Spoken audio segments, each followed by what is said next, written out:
അസ്സലാമു അലൈക്കും ഫ്രണ്ട്സ്. ഇന്നത്തെ വീഡിയോയിൽ എൻ്റെ രാവിലെ തൊട്ട് വൈകിട്ട് വരെയുള്ള കാര്യങ്ങളാണ് കാണിക്കുന്നത്. പിന്നെ സൂറത്തുൽ ഇഖ്ലാസിനെ പറ്റിയും ഷെയർ ചെയ്യുന്നുണ്ട്. എല്ലാ ദിവസത്തെയും പോലെ ഇന്നത്തെ ദിവസവും തഹജ്ജുദ് നിസ്കരിച്ചുകൊണ്ടാണ് തുടങ്ങുന്നത്. ഞാനിപ്പോൾ തഹജ്ജുദ് നിസ്കരിച്ചിട്ട് വിത്തറും കൂടി നിസ്കരിക്കാറുണ്ട്. അത് കഴിഞ്ഞിട്ട് ഞാൻ സുബ്ഹാനല്ലാഹു വൽഹംദുലില്ലാഹി വലാ ഇലാഹ ഇല്ലല്ലാഹു അല്ലാഹു അക്ബർ എന്ന ദിക്റും ചൊല്ലാറുണ്ട്. പിന്നെ സൂറത്തുൽ ഇഖ്ലാസും ഓതാറുണ്ട്. തഹജ്ജുദും വിത്തറൊക്കെ നിസ്കരിച്ചിട്ട് ഞാൻ കിടക്കും. എന്നിട്ട് ഞാൻ 5:30 എണീറ്റിട്ടാണ് സുബഹി നിസ്കരിക്കുന്നത്. എൻ്റെ ചാനലിൻ്റെ പേര് യൗമിയത്തി എന്നാണ്. ഇതൊരു അറബിക് വേർഡാണ്. My daily routine, daily journal, അങ്ങനെയൊക്കെ അർത്ഥം വരുന്ന ഒരു വേർഡാണ് ഇത്. ഞാൻ എൻ്റെ ചാനലിൽ കൂടെ എൻ്റെ ഓരോ ദിവസങ്ങളിലെ കുറച്ച് മൊമെൻറ്റ്സൊക്കെയാണ് കാണിക്കുന്നത്. പിന്നെ എനിക്കറിയാവുന്ന ഓരോ ദുആകളും, ഞാൻ പുതിയതായിട്ട് പഠിക്കുന്ന ദുആകളും, ഖുർആനിക് ആയത്തിൻ്റെ അർത്ഥങ്ങളും ഹദീസുകളും ഒക്കെയാണ് ഷെയർ ചെയ്യുന്നത്. സുബഹി നിസ്കരിച്ച് കഴിഞ്ഞിട്ട് ഞാൻ പിന്നെ ഖുർആൻ ഓതും. ഞാൻ സുബഹിക്കും വഹറിനും അസറിനും മഗ്‌രിബിനും 4 പേജ് ഖുർആൻ വെച്ചാണ് ഓതുന്നത്. ഇശായ്ക്ക് ഞാൻ സൂറത്തുൽ മുൽക്കാണ് ഓതുന്നത്. ഇപ്പോൾ ഞാൻ സൂറത്തുൽ അഅറാഫാണ് ഓതിക്കൊണ്ടിരിക്കുന്നത്. എൻ്റെ ഖുർആനിൽ 3 അടയാളപ്പെടുത്തുന്ന നൂലുണ്ട്. ഒന്നാമത്തതിൽ ഞാൻ ഹത്തം ഓതുന്നതിൻ്റെത് അടയാളപ്പെടുത്തി വയ്ക്കും. രണ്ടാമത്തത് ഞാൻ സൂറത്തുൽ മുൽക്കിനാണ് അടയാളം വെച്ചേക്കുന്നത്. മൂന്നാമത്തത് സൂറത്തുൽ യാസീനാണ് അടയാളം വെച്ചേക്കുന്നത്. ഖുർആൻ ഓതി കഴിഞ്ഞിട്ട് ഞാൻ പിന്നെ എൻ്റെ ദുആ ബുക്കിലുള്ള ദുആകൾ ഓതും.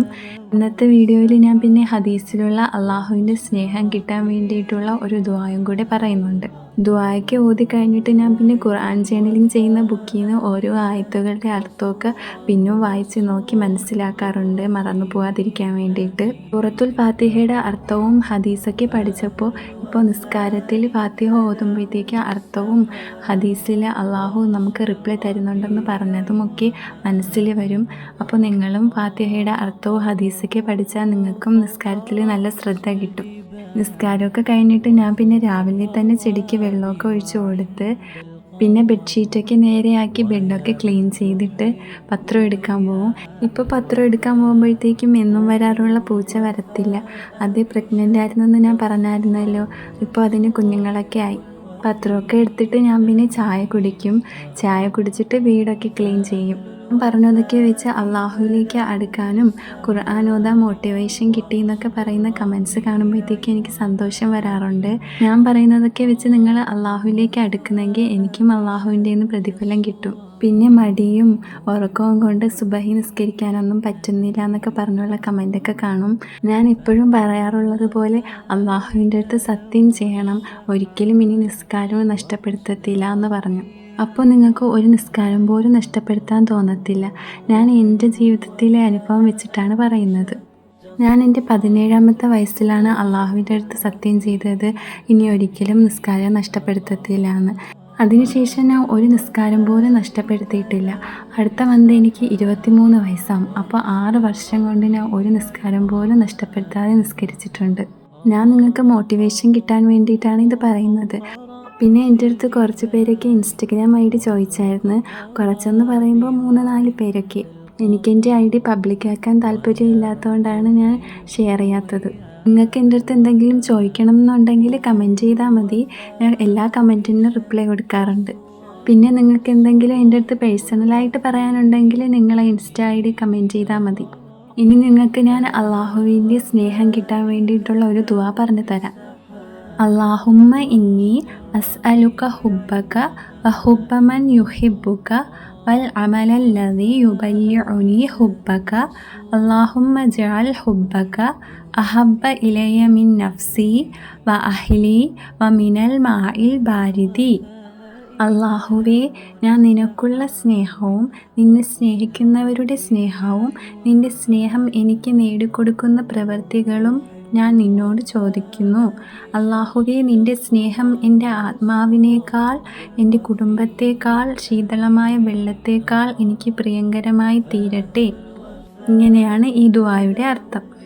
സുനൻ അൽ തിർമിദിയിലെ ഹദീസ് 3490 ഈ ദുആയെക്കുറിച്ച് പറയുന്നത്. ഞാൻ രാവിലെ വീടൊക്കെ ക്ലീൻ ചെയ്തിട്ട് പിന്നെ ചെടിക്ക് വെള്ളം ഒഴിക്കും. ചെടികൾക്ക് വെള്ളം ഒഴിച്ചിട്ട് പിന്നെ ബ്രേക്ക്ഫാസ്റ്റ് കഴിക്കും. ബ്രേക്ക്ഫാസ്റ്റ് കഴിച്ചിട്ട് കുറച്ചൊക്കെ കഴിയുമ്പോഴത്തേക്കും കുറച്ച് പാത്രം കഴുകാൻ കാണും. അതൊക്കെ കഴുകി തീർന്നിട്ട് ഞാൻ പിന്നെ സ്കിൻ കെയർ ചെയ്യും. സ്കിൻ കെയർ ചെയ്യുമ്പോൾ ഞാൻ എപ്പോഴും ഉപയോഗിക്കുന്നത് ബീട്രൂട്ടും റൈസ് പൗഡറും ആണ്. എന്നിട്ട് പിന്നെ ഞാൻ കുളിക്കും. കുളിച്ച് കഴിയുമ്പോഴത്തേക്ക് ലോഹറിൻ്റെയൊക്കെ സമയമാവും. പിന്നെ ലോഹർ നിസ്കരിക്കും. ലോഹർ നിസ്കരിച്ചിട്ട് ഞാൻ പിന്നെ എപ്പോഴും ഓതാറുള്ള പോലെ 4 പേജ് ഖുർആൻ ഓതും. നമ്മൾ ഖുർആൻ ഓതുന്നതൊക്കെ പതിവാക്കിയാൽ നമുക്ക് നിസ്കരിക്കാനൊന്നും മടി ഉണ്ടാവത്തില്ല. ഖുർആൻ ഓതി കഴിഞ്ഞിട്ട് പിന്നെ ഞാൻ എൻ്റെ ദുആ ബുക്കിലെ ദുആകളൊക്കെ ഓതും. ഞാൻ കഴിഞ്ഞ വീഡിയോയിൽ തഹജ്ജുദ് നിസ്കരിക്കുമ്പോൾ നബി സല്ലല്ലാഹു അലൈഹി വസല്ലം ഓതുന്ന ദുആ പറഞ്ഞായിരുന്നല്ലോ. അതിൻ്റെ ഫുൾ ലെങ്തിലുള്ള ദുആ ഉണ്ട്. അത് ഞാൻ കമൻറ്റ് ബോക്സിൽ പിൻ ചെയ്ത് വയ്ക്കാം. നിസ്കരിച്ചൊക്കെ കഴിഞ്ഞിട്ട് പിന്നെ ചോറ് കഴിക്കാനുള്ള സമയമാവും. ഇന്ന് ചോറിൻ്റെ കൂടെ കഴിക്കാൻ ഇതൊക്കെയായിരുന്നു കറികൾ. കുറച്ച് കഴിഞ്ഞപ്പോൾ ഞാൻ ഖുർആൻ ജേണലിങ് ചെയ്യാൻ വേണ്ടി എടുത്തു. ഇന്ന് സൂറത്തുൽ ഇഖ്ലാസാണ് ജേണൽ ചെയ്യുന്നത്. കഴിഞ്ഞ വീഡിയോയിൽ ഞാൻ സൂറത്തുൽ ഫാത്തിഹയും പിന്നെ ഖുർആൻ്റെ ഹിസ്റ്ററിയൊക്കെ ആയിരുന്നു പറഞ്ഞത്. ഇന്ന് ഞാൻ സൂറത്തുൽ ഇഖ്ലാസിനെ കുറിച്ച് പറയാം. ഞാൻ വിചാരിച്ചു ആദ്യം നമ്മൾ നിസ്കരിക്കുമ്പോഴേക്ക് ഓതാറുള്ള കൊച്ചു കൊച്ചു സൂറത്തൊക്കെ പഠിച്ചിട്ട് പിന്നെ മുൽക്ക് അതുപോലുള്ള വലിയ സൂറത്തുകളൊക്കെ പഠിക്കാമെന്ന്. ഇനി സൂറത്തുൽ ഇഖ്ലാസിനെ കുറിച്ച് പറയാം. ഖുർആനിലെ 112ാമത്തെ സൂറത്താണ് അൽ ഇഖ്ലാസ്. മക്കയിൽ അവതരിക്കപ്പെട്ട ഈ സൂറത്തിന് 4 ആയത്തുകളാണ് ഉള്ളത്. 4 ആയത്തുകളെ ഉള്ളെങ്കിലും ഇത് ഖുർആനിലെ ഏറ്റവും ഇമ്പോർട്ടൻ്റായ ഒരു സൂറത്താണ്. കാരണം ഈ സൂറത്ത് നമുക്ക് അള്ളാഹു ഏകനാണ് എന്ന് മനസ്സിലാക്കി തരുന്നു. ഇഖ്ലാസ് എന്ന വാക്കിൻ്റെ അർത്ഥം ശുദ്ധത, സത്യസന്ധത എന്നൊക്കെയാണ്. ഈ സൂറത്തിന് തൗഹീദ്, അസ്-സമദ്, അൻ-നിസ്ബ, അൽ-അസസ് എന്നൊക്കെ പേരുണ്ട്. ഇനി നമുക്ക് ഈ സൂറത്തെ പറ്റിയിട്ടുള്ള ഇമ്പോർട്ടൻ്റായ കുറച്ച് ഹദീസുകൾ നോക്കാം. സ്വഹീഹ് അൽ ബുഖാരിയിലെ ഹദീസ് 5013 നബി സല്ലല്ലാഹു അലൈഹി വസല്ലം പറയുന്നു, സൂറത്തുൽ ഇഖ്ലാസ് ഖുർആനിലെ 1/3 ഭാഗത്തിന് ഈക്വൽ ആണെന്ന്. സ്വഹീഹ് അൽ ബുഖാരിയിലെ ഹദീസ് 5017 പറയുന്നു, നബി സല്ലല്ലാഹു അലൈഹി വസല്ലം എന്നും ഉറങ്ങുന്നതിന് മുമ്പ് സൂറത്തുൽ ഇഖ്ലാസ് ഓതുമായിരുന്നു എന്ന്. സ്വഹീഹ് അൽ ബുഖാരിയിലെ ഹദീസ് 7375 പറയുന്നു, സൂറത്തുൽ ഇഖ്ലാസിനോടുള്ള സ്നേഹം അള്ളാഹുവിൻ്റെ സ്നേഹം വാങ്ങിത്തരുന്നു എന്ന്. ഇനി ഓരോ ആയത്തുകളുടെയും അർത്ഥം നോക്കാം. കുൽ എന്ന വാക്കിൻ്റെ അർത്ഥം പറയുക, ഹുവ അവൻ, അഹദ് ഏകവൻ. അപ്പോൾ കുൽ ഹുവല്ലാഹു അഹദ് എന്ന് പറയുമ്പോൾ പറയുക അള്ളാഹു ഏകനാണെന്ന്. ഖുർആൻ നബി സല്ലല്ലാഹു അലൈഹി വസല്ലമയ്ക്കാണ് അവതരിപ്പിക്കപ്പെട്ടത്. അപ്പോൾ നബിയെ പറയുക അള്ളാഹു ഏകനാണ് എന്ന്. സമദ് എന്ന വാക്കിൻ്റെ അർത്ഥം എല്ലാവരും ആശ്രയിക്കപ്പെടുന്നവൻ. അപ്പോൾ അള്ളാഹു സമദ് എന്ന് പറയുമ്പോൾ അള്ളാഹു ഏവർക്കും ആശ്രയമായിട്ടുള്ളവനാണ്. ലം എന്ന വാക്കിൻ്റെ അർത്ഥം ഇല്ല. യലിദ് ജന്മം നൽകുന്നു, വലം ഇല്ല, യൂലദ് ജനിക്കുക. അപ്പോൾ ലം യലിദ് വലം യൂലദ് എന്ന് വെച്ചാൽ ആർക്കും ജന്മം നൽകിയിട്ടുമില്ല, ആരുടെയും സന്തതിയായി ജനിച്ചിട്ടുമില്ല. യക്കുൻ എന്ന വാക്കിൻ്റെ അർത്ഥം ഉണ്ടായിരിക്കുക. ലഹു അവനോട്, കുഫുവൻ തുല്യം, അഹദ് ആരും. അപ്പോൾ വലം യകുൻ ലഹു കുഫുവൻ അഹദെന്ന് വെച്ചാൽ അവന് തുല്യനായി ആരും ഇല്ല.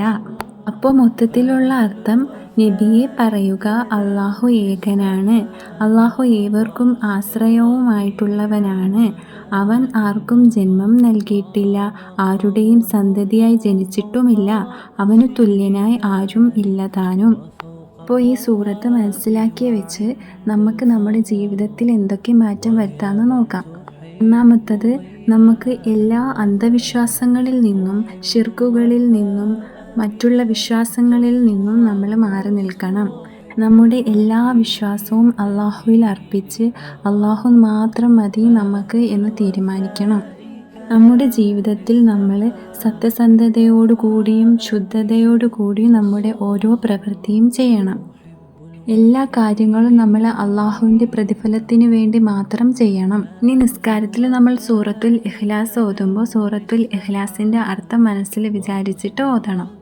ഇനി അടുത്തത് ഞാൻ പഠിക്കുന്നത് സൂറത്തുൽ ഫലക്കാണ്. അത് ഞാൻ അടുത്ത വീഡിയോയിൽ ഇടാം. ചോറൊക്കെ കഴിച്ച് കഴിഞ്ഞിട്ടാണ് ഞാൻ സൂറത്തുൽ ഇഖ്ലാസ് പഠിക്കാൻ എടുത്തത്. ഇഖ്ലാസ് പഠിച്ച് കഴിഞ്ഞപ്പോഴത്തേക്കും അസർ നിസ്കരിക്കാനുള്ള സമയമൊക്കെ ആയിരുന്നു. അങ്ങനെ അസറൊക്കെ നിസ്കരിച്ചിട്ട് ഖുർആനൊക്കെ ഓതി ദുആ ബുക്കിലെ ദുആകളൊക്കെ ഓതി. അപ്പോഴേക്ക് സമയം 4:30 ആയിരുന്നു. അപ്പോൾ ഉമ്മ ചായ കുടിക്കാൻ വേണ്ടിയിട്ട് വാഴയ്ക്കപ്പമൊക്കെ ഉണ്ടാക്കിയായിരുന്നു. അങ്ങനെ ചായയും വാഴയ്ക്കപ്പമൊക്കെ കഴിച്ച് ഇന്നത്തെ വീഡിയോയിൽ ഞാൻ 4 ഹദീസിനെ കുറിച്ച് പറഞ്ഞിട്ടുണ്ട്. ഈ ഹദീസ് നമ്പരൊക്കെ വെച്ച് നിങ്ങൾ സെർച്ച് ചെയ്ത് നോക്കിയാൽ നിങ്ങൾക്കും ഈ ഹദീസൊക്കെ കാണാൻ പറ്റും. ഇന്നത്തെ വീഡിയോ ഇത്രയേ ഉള്ളൂ. Thank you for watching.